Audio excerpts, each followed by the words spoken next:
Thanks so much for joining tonight. I'm Marissa with Transition US. Dawn, would you mind keeping an eye on the participants coming in while I'm speaking? Thank you. And we're here tonight as part of our National Network Strategy Conversation series that's informing our strategic planning process, trying to get as much input as we can from our network. And our topic tonight is developing a power analysis. This is part 2 of a conversation around deepening our analysis. That was a key theme that came out of a series of interviews and strategy surveys early last year. And it's a really important topic. I'm really happy we're having this conversation, and you'll get to hear a little bit more about why later. And I'm really happy to be co-hosting with my coworker Jess Parfrey, as well as Colleen Wimmer and Alyssa Miles, who's with Transition Town Media and the Collaborative Design Council. And I'll let them all say hello before we get started. Yeah, hi everyone. I'm really happy to be here with you all. And like Marissa mentioned, this is a really important conversation for our movement. And I'm excited about this opportunity to tap into our collective genius and to take action and to really tap into our transformative potential. And I'll pass over to Colleen, or I'm sorry, Alyssa. I'm glad to be here with you all. I've long believed that understanding where power lies is crucial to a movement. And we have often talked about what we want in our communities, but I believe it's essential to look at the context of power. I'm really glad to have this conversation. Also, I'm mostly blind, so I will be hearing all your voices, even though I can't see your faces. Peace back, and handing it off to Colleen. Thank you, Alyssa. Hi, yeah, I am Colleen. I use they, them pronouns, and just give you a little background. I am a graduate student at Naropa University, getting my master's in resilient leadership, which is Don's old program, used to be known environmental leadership.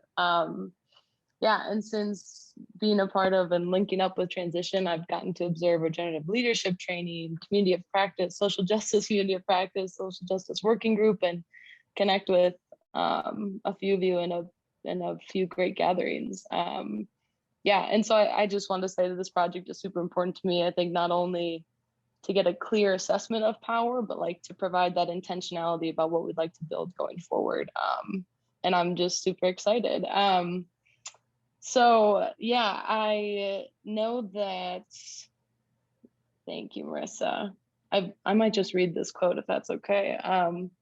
So here's this Martin Luther King Jr. quote. Power without love is reckless and abusive, and love without power is sentimental and anemic. The quote goes on to say, power at its best is love implementing the demands of justice, and justice at its best is power correcting everything that stands against love. All right, we have quite a few fun exercises for this evening to examine power and then provide some tools for your own power analysis processes and similarly helpful assessments. So we're going to start though with this poetic invitation. So if everyone would just take a moment and settle in your seat and maybe feel your feet on the floor, your bottom on your chair, maybe check in with your shoulders and how they are feeling. Acknowledge and welcome the textures of your experience today. All right, next we will be presenting this poetic invitation surrounding what we believe about power. And Jess, Alyssa, and I met a bit ago to swirl around this, we believe in power, and this poem was intuited from the dialogue that we had. Jess just linked the poem in the chat, so feel free to follow along, jump in and read a line if you feel called. And afterwards, Alyssa will begin leading us through a short reflective exercise. And off we go. Earth-centered roots. Mycelium mushrooms. forests, sharing resources.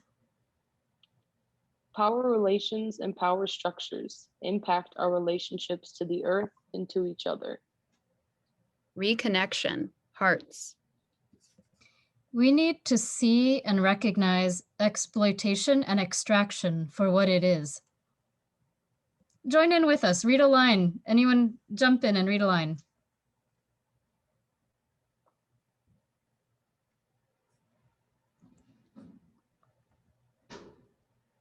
Okay. Fear of death, toxic expressions of power, desire for control over the future. No replacement for our relationships we have, who we know, who our community is. There is no model or template that can be imposed on. Specificity, honoring unique contexts. Community life cannot be standardized. Cult of capitalism, hegemonic order.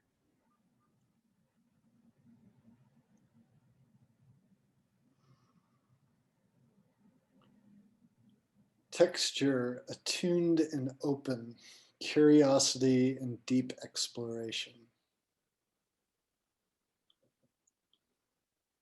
The body is the place to begin healing, to begin integrating. Life is not a resource to be tapped. All life is source. All life is source, its own being. Textures of relationship, reciprocity, regeneration.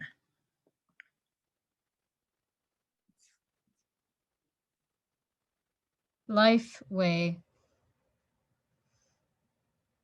Earth as teacher, there is no one perfect model. Nature is a celebration of difference, biodiversity. Poetic expression that invites as opposed to declaring.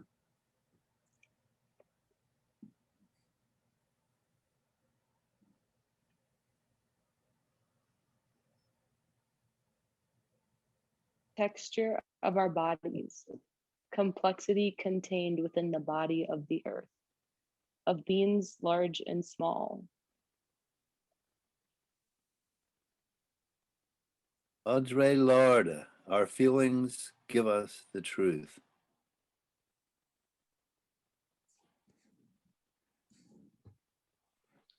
Journey. What did you find along the way? What gifts have spoken your name? Conditions of safety, of creativity. If our work in the movement is done well, it brings us home to ourselves, to our bodies. To our relationship to each other, to all beings, to the earth. To who we are. What is the power that we believe in?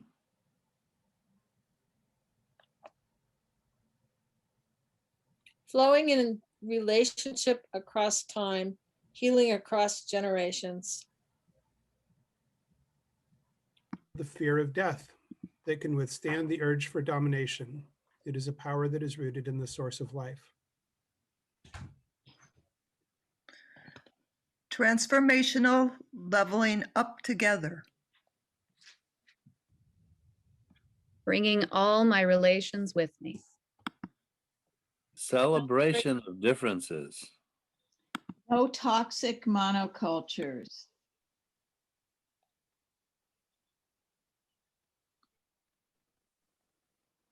No world denying, earth defiling.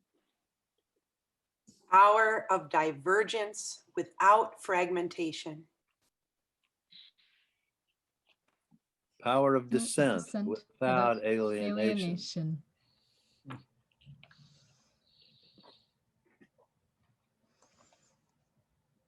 please take a few moments to sit with this poem and see what lines come to you that you might add or write or doodle into this poem.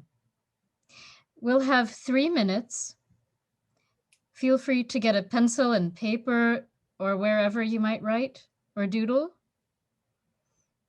Add some lines. Ask yourself, what do you believe about power? And after 3 minutes, I'll ring a bell. Peace back.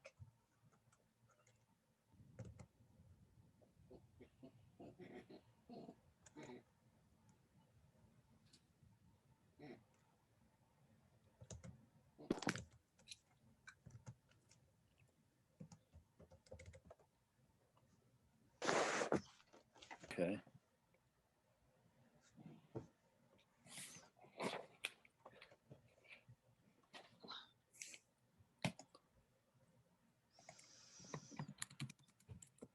Anybody like to share?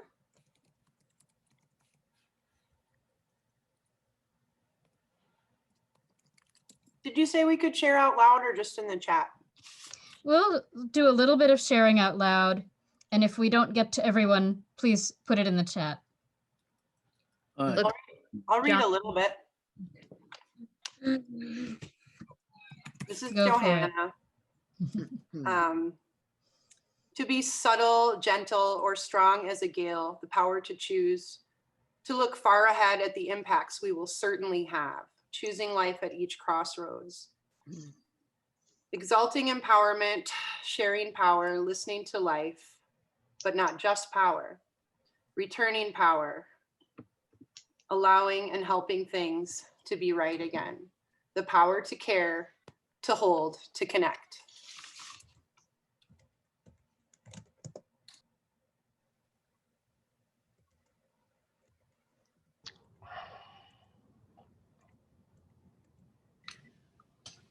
I was particularly drawn to the words, if our work in the movement is done well, it brings us home to ourselves, to our bodies, to our relationship to each other, to all beings, to the earth, to who we are. To me, that's really the essence of what we're doing here. Can I speak in there? Or unmuted. I'll go. Power holds us most of the time. Can we change the world without taking power? Do we know what lies between spontaneous creation and democratic decisions? Can we dream? Can we imagine? Can we be? Connect the dots, learn to love, act together.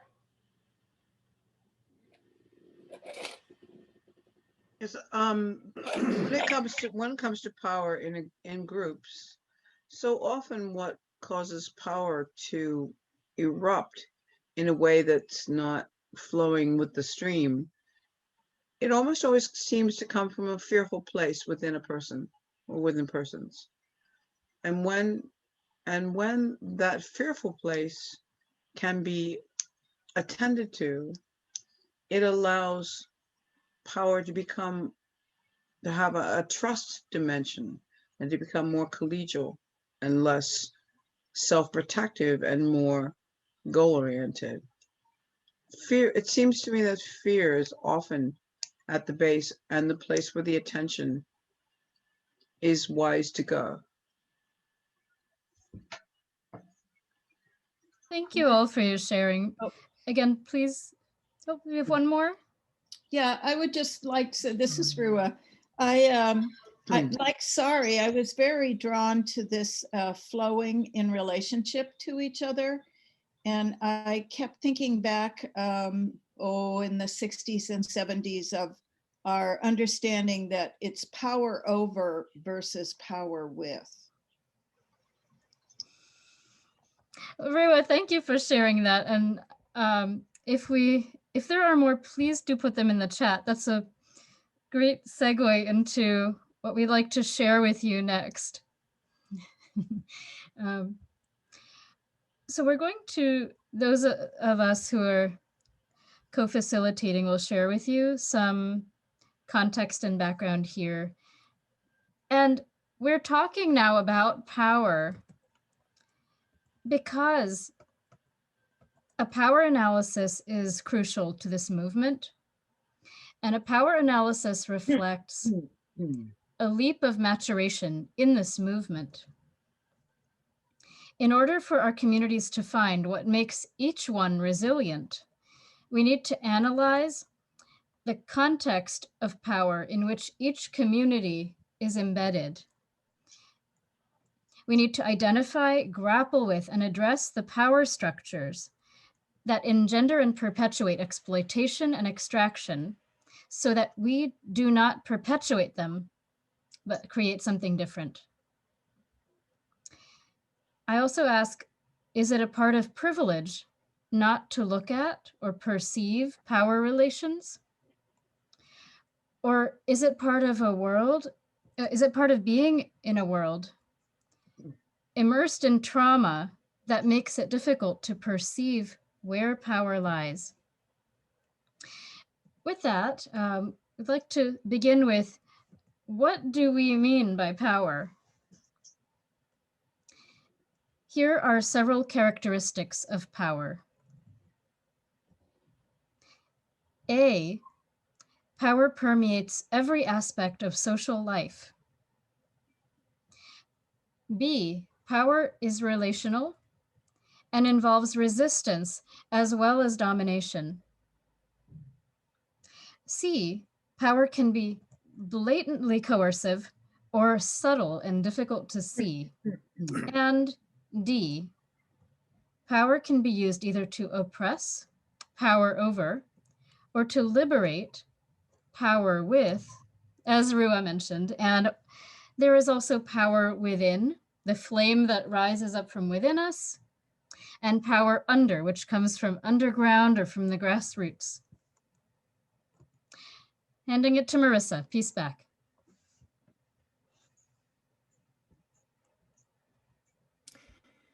Thank you, Elisa. That was a great segue to my slide. Why is the power analysis important? I think Elisa did a great job explaining why it's important. So I'm just going to get into some of the feedback we've heard directly from folks in the movement. Again, these quotes came from surveys and interviews we did early last year as part of our strategic planning process. So without a common analysis and theory of change for our movement, we have no solid basis upon which to make decisions about where to best focus our energies. This next one speaks to this criticism of transition for magical thinking, which I shared with some of you at our last Collaborative Design Council meeting. But transition's positive vision was not sufficiently truthful about the realities of our situation and made it sound like transitioning would be easy. Thus, the low morale and sense of disappointment that we have not achieved our goal, transforming our communities and political, economic, and cultural systems with very little resources and limited training and skill building. If we are not able to adapt, grow, and deepen, in particular by integrating social justice and a more critical understanding of the economic crisis into our central mission, transition will likely be replaced by other networks or movements that are more relevant. We need to link social justice, economic dislocation, competing crises, and long emergencies into a single and connected narrative around which people can rally. It can't be simple, but it needs to be a powerful story. And finally, we need to focus on bringing more coordination, alignment, data, and experience sharing to our network of transition initiatives, and from Transition US Network to the global network of transition initiatives. That one got cut off a little bit. That's speaking more to what happens after we have a power analysis as our baseline. And like I said earlier, this is the second conversation on this topic of deepening our analysis. The first one was actually the first conversation we held in this series last June, I believe, in our series of National Network Strategy conversations. And I just wanted to post a little recap So y'all can know what we talked about last time, and those of you who were there, we can refresh your memory. But that one was specifically on connecting the dots between social justice, extractive economy, and ecological crises. And in general, there was support for centering social justice in transition work, support for understanding and communicating about intersectionality, a desire to continue prioritizing responses to climate change, and a desire to integrate social justice into our work in a way that stays true to our roots as a nonpartisan, systemic, and solutions-oriented movement. And I'll post a link to this full harvest report and video from this call in the chat once I'm done screen sharing. So anyone who's interested can read the full report there. All right, now I'm turning it over to Colleen, I believe, and Elisa for this next segment.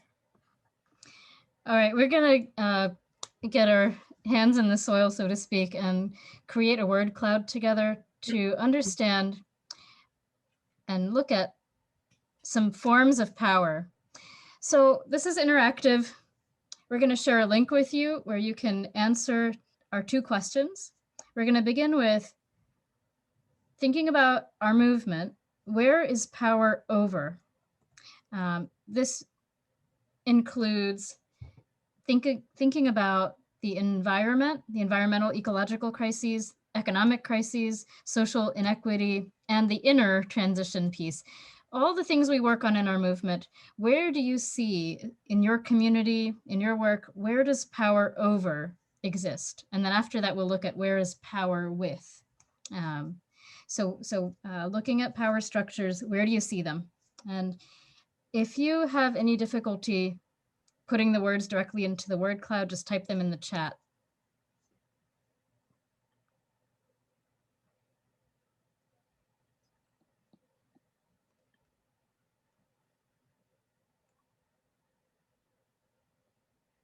So there's a link in the chat that you can go to put in your words for the word cloud. And now I'm going to try to pull it up. Hopefully this works. All right, it's already coming in. So far we have settler colonialism, heteropatriarchy, white supremacy, gaslighting, disrespect, exploitation, colonization, slavery, extraction, capitalism.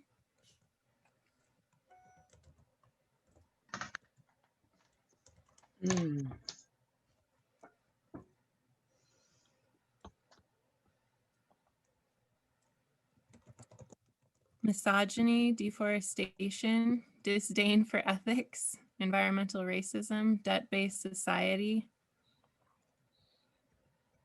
construction, destruction, extraction. And Colleen and Jess, are you adding the ones that are in the chat?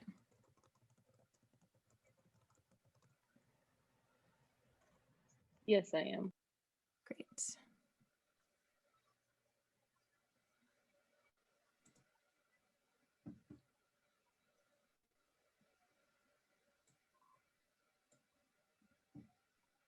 Dogs. Fame, elites.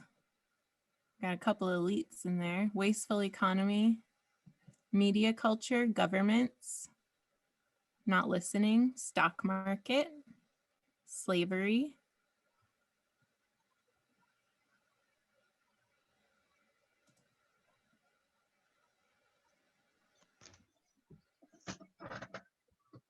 maybe we'll give this one more round and then move on to power with. Looks like we now also have finance, disrespect is a common one, justice system. One more refresh.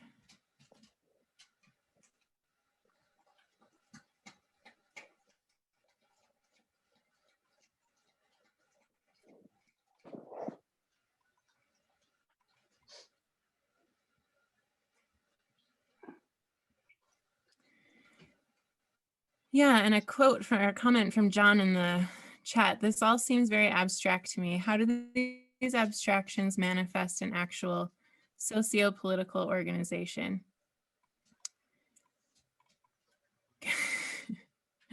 I'm sorry, I'm laughing about the dogs part again. Yeah, that's a very good point, John. And this is just to get the juices flowing. We're going to have breakout groups and get more into the weeds.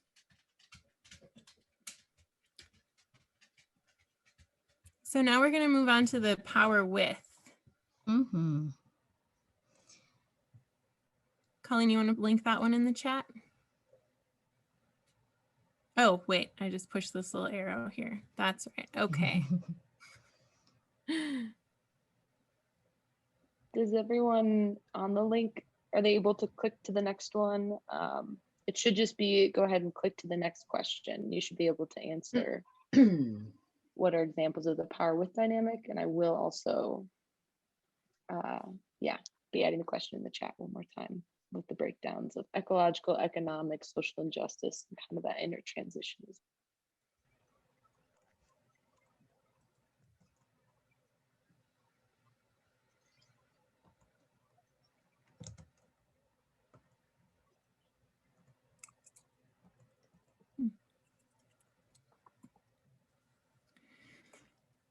So for power with, we have donors, networking, divisiveness, community, hierarchy. Oh, I think some of these maybe were supposed to go for the power over, and nihilism.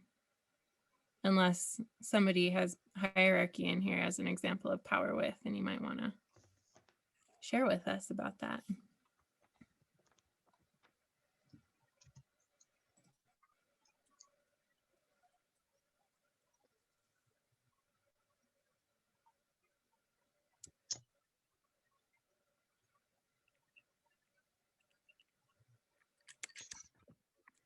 Kindness. All right, I think some of these are definitely intended for the power over section. I'm just going to speak to the ones that I believe are power with. Compassion, acceptance, freedom of choice, community activism, networking, cooperatives, democracy, humility, understanding. Bonnie says her frame still says power over. I think maybe you have to click ahead too, Bonnie, to get to the power with. For me, there was a little arrow on the bottom left. Connection.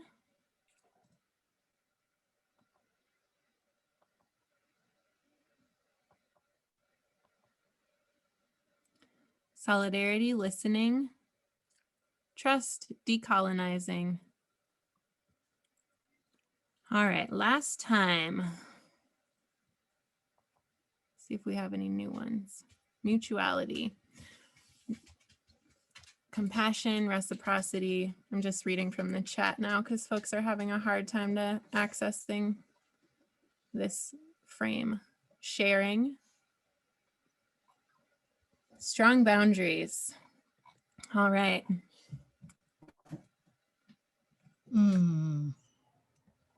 Thanks for thinking with us about this. We really wanted to get a sense of what you all are thinking because of how much we value creating our movement from the grassroots. And we have so often neglected to look at power. So this just gives us a starting point, a springboard.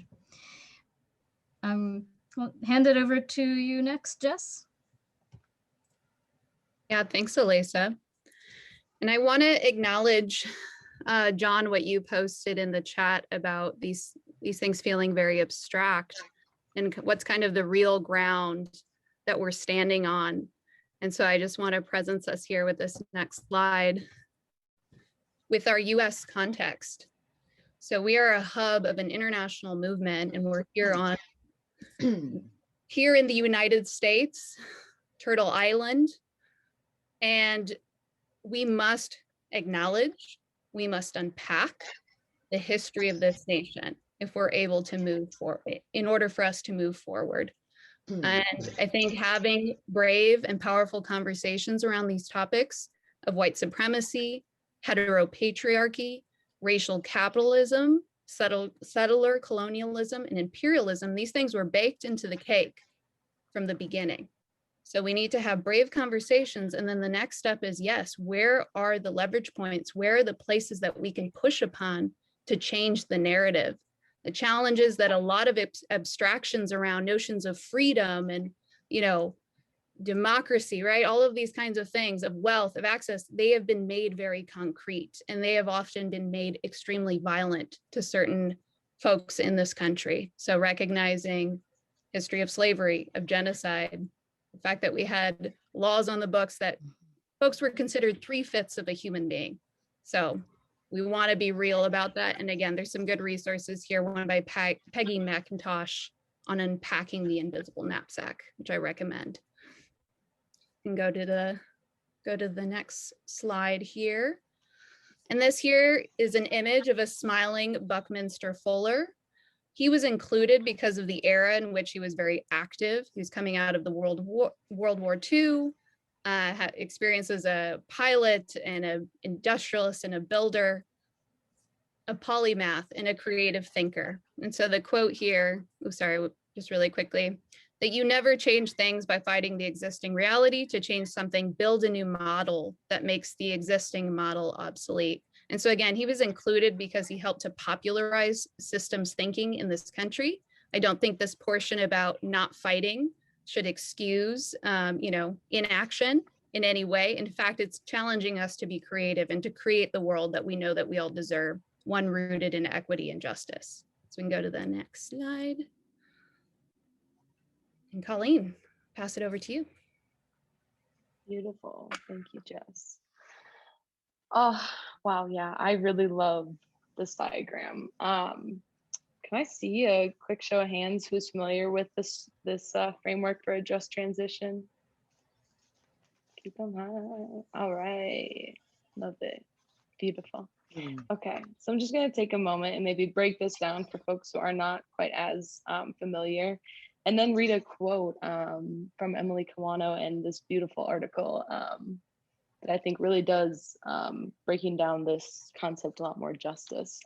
Is there any chance of zooming in a little bit to make the image larger? I don't know. If you can't do it, don't worry about it. But I can always link another. Colleen, this is David. What I will do is go to the Cooperation Humboldt site where we use this and drop a link to that entire document, which everyone can access and use on their own device. Beautiful. Thank you. Thanks, David. Yeah, I don't think I can zoom anymore on this, or might be beyond my technological. I'm gonna go ahead and maybe break it down quick for us though, just so we can kind of get our teeth in a little bit. So under the extractive economy piece, kind of where we are right now, we can see that kind of on the top there, it says worldview, a worldview that's run by consumerism and the colonial mindset. On those kind of those middle left and right, it says resources, which means extraction, dig, burn, and dump, and a purpose, which is like enclosing wealth and power. On the bottom, there's governance built by militarism, and in the center there, it says work, which is run by exploitation. And I think, like, to be a little more clear about that as well, like there are 5 main characteristics that define capitalism, and one of them is the private ownership of the means of production. Like, there have been markets around for thousands of years, and the private ownership of means of production sets capitalism apart in terms of actually dividing the classes between the capitalists who are profiting off of it and the workers who produce the goods and services. So just a little breakdown there. And in the middle here, we have the ways in which kind of these changes or transformations are occurring. So changing the rules and also the ways in which these values are going to filter. So on the very bottom, it says a just transition must shift economic control to communities, democratize wealth in the workplace, advance ecological restoration, drive racial justice and social equity, relocalize most production and consumption, and I really like to think of bioregionalism work in there. And then the last one is retain and restore cultures and traditions. So by divesting from that extractive economy, stopping the bad kind of on that left-hand side of this infographic, then we can shift towards building the new and investing in our power going forward. And that means kind of building that regenerative economy. And the principles on the right-hand side are a worldview of caring and sacredness, a purpose of ecological and social well-being, governance through deep democracy, and regeneration of our resources. And our work then is cooperative. Yeah, and I think there's just one other little piece that I wanted to read because I think this is a beautiful quote before we move on to a little breakout session. The solidarity economy movement uses the metaphor of a butterfly to represent the transformation of racist, patriarchal, ecology-destroying capitalism into the solidarity economy. When a caterpillar makes its cocoon, it starts to form imaginal cells, each with the potential to become a part of an emergent butterfly. At the beginning, the caterpillar's immune system perceives them as alien and kills them off. But as they find each other and clump together, they gain strength together and build a butterfly. And I'm going to link in the chat also this beautiful article by Emily Kawano, in which that quote is from. And I'm going to go ahead and pass it on to Lisa. Oh, I also just want to say, I know transition is doing so many aspects here in terms of building those alternatives. So just in terms of clarifying them, I think these breakout questions will be great. And I pass it off to you, Lisa. Thank you. We want to think about and look carefully at how, as John mentioned, these power structures really show up in our communities and what they look like in a grounded way. And so we want to invite you to really refine and hone in on power, both in where you are, where you're positioned, where you stand, and in your community. We have 6 questions here that will guide you. And we'll go into breakout rooms. And we ask each group to please have one person jot down notes in our notes document, and we'll put the link in the chat for you. And Jess, would you read our questions for us? Yes. So the first question is, what are our unique positionalities? How do you relate to power? Next question, what powers help or hinder your own community's ability to be resilient? Where does power lie in your community? And then thinking a little bit deeply, what does it look like? Think about the relationship to land, to labor. How do we better leverage the power we have access to?